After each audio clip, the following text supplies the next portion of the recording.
ये बात करते हैं फिल्म दो पत्ती की। इस फिल्म की कहानी घरेलू हिंसा यानी कि डोमेस्टिक वायलेंस पर बनी हुई फिल्म है। इस फिल्म की कहानी सौम्या नाम की लड़की से शुरू होती है, जो एक सीधी सादी लड़की होती है। उसकी मुलाकात ध्रुव सूद नाम के एक इंसान से होती है। हालांकि पैराग्लाइडिंग करने में उसको डर महसूस होता है, क्योंकि वो पहले से ही डरती है पैराग्लाइडिंग वगैरह से, लेकिन ध्रुव उसे कंफर्ट महसूस कराता है, जिसके बाद इन दोनों के बीच दोस्ती बढ़ जाती है। और इसी बीच में सौम्या की बहन शैली की एंट्री होती है और शैली की तरफ ध्रुव अट्रैक्ट होता है, क्योंकि शैली भी ध्रुव जैसी ही एडवेंचरस होती है।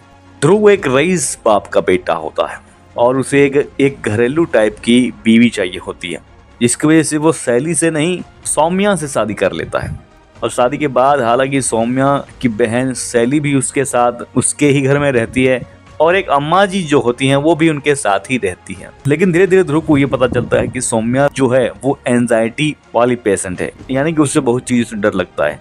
और सौम्या को ये पता चलता है कि ध्रुव काफ़ी हिंसक इंसान है, यानी कि वो अग्रेसिव हो जाता है और इसी अग्रेशन में वो सौम्या के साथ मारपीट करता है। लेकिन सौम्या अपने रिश्तों को बचाने के लिए कभी भी ध्रुव के खिलाफ कोई कार्रवाई करने की कोशिश नहीं करती, ना ही उसके खिलाफ कोई कंप्लेंट करती है। लेकिन सौम्या की जो अम्मा होती है, जो उनको अपने साथ रखी होती है, सौम्या और शैली की माँ की मौत के बाद वो कंप्लेंट करती है पुलिस में कि ध्रुव जो है वो सौम्या को मारता पीटता है।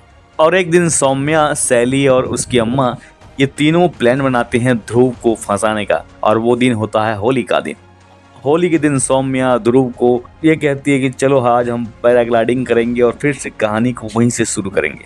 और जब दोनों ये जाते हैं तब हवा में सौम्या जोर जोर से मदद मांगती है, जिसके बाद लोग वहां पर पहुंच जाते हैं। और जब उनको नीचे उतारा जाता है तब सौम्या ध्रुव पर यह इल्जाम लगाती है कि ध्रुव ने उसे मारने की कोशिश की है। केस कोर्ट में चलता है और ध्रुव को सजा भी हो जाती है। लेकिन इस केस को जो लड़ रही होती है काजोल, जो कि पुलिस भी होती है, तो वो सोचती है कि कहीं ना कहीं मुझसे गलती हो गई है, इसलिए वो केस को दोबारा रीओपन करने की बात शैली से कहती है, क्योंकि उसे पता चल जाता है कि जिसने ध्रुव को फंसाया है अटेम्प्ट टू मर्डर केस में वो सौम्या नहीं, उसकी बहन शैली है।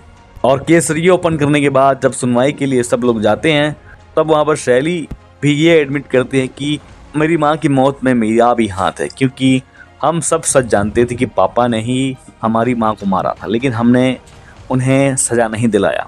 और ये सब सुनने के बाद काजोल जो है वो केस को रीओपन करने की बात को वहीं पर खारिज करती हुई अपना केस वापस ले लेती है और फिल्म यहीं पर ख़त्म हो जाती है।